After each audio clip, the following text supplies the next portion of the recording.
Tahukah Anda, dengan populasi Muslim 207 juta jiwa, Indonesia menjadi negara berpenduduk Muslim terbesar di dunia. Seperti apakah wajah Muslim Indonesia? Untuk mengetahui perspektif sosial keagamaan kalangan Muslim Indonesia, pada akhir Maret 2016, Wahid Foundation dan Lembaga Survei Indonesia mengadakan survei di 34 provinsi. Hasil survei ini membuktikan bahwa wajah Islam Indonesia adalah wajah Islam damai dan toleran. Berikut ini adalah buktinya. Mayoritas Muslim Indonesia sebanyak 72% menolak tindakan radikal yang menyertakan kekerasan atas nama agama. 88,37% percaya bahwa setiap warga negara bebas memeluk agama dan keyakinan sesuai pikiran atau kesadarannya.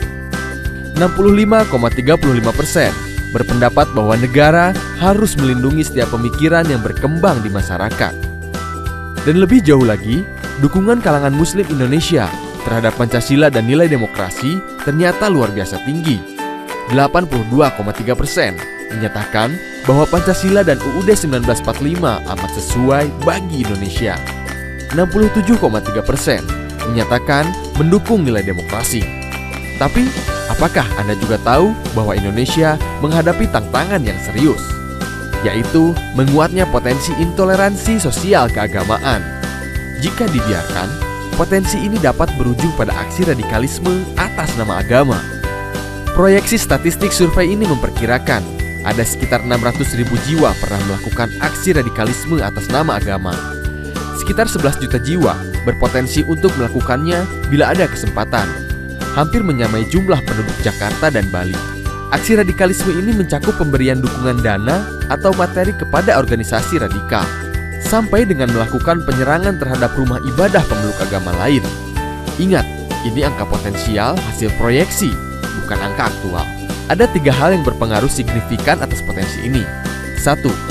Pemahaman literalis atas konsep jihad yang dianggap harus menggunakan kekerasan. 2. Materi ceramah yang berisikan permusuhan dan kebencian. Dan ketiga, ketidaksukaan bahkan kebencian terhadap kelompok tertentu meskipun kelompok tersebut seagama.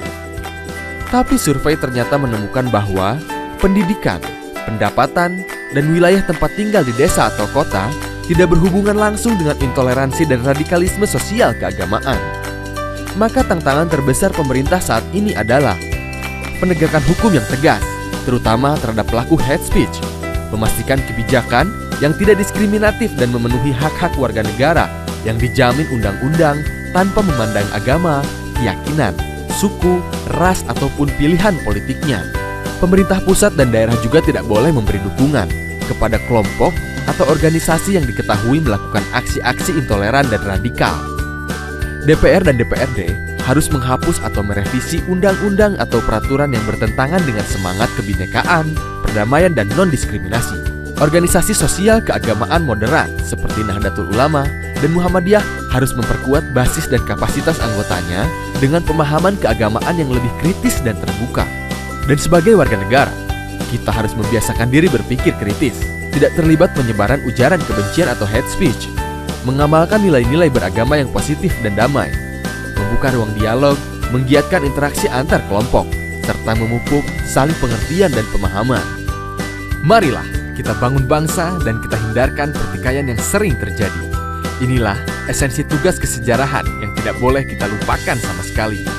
Karena Indonesia bukanlah milik sesuatu golongan, sesuatu agama, sesuatu suku, pun golongan adat istiadat tertentu, tapi milik kita semua, dari Sabang sampai Merauke.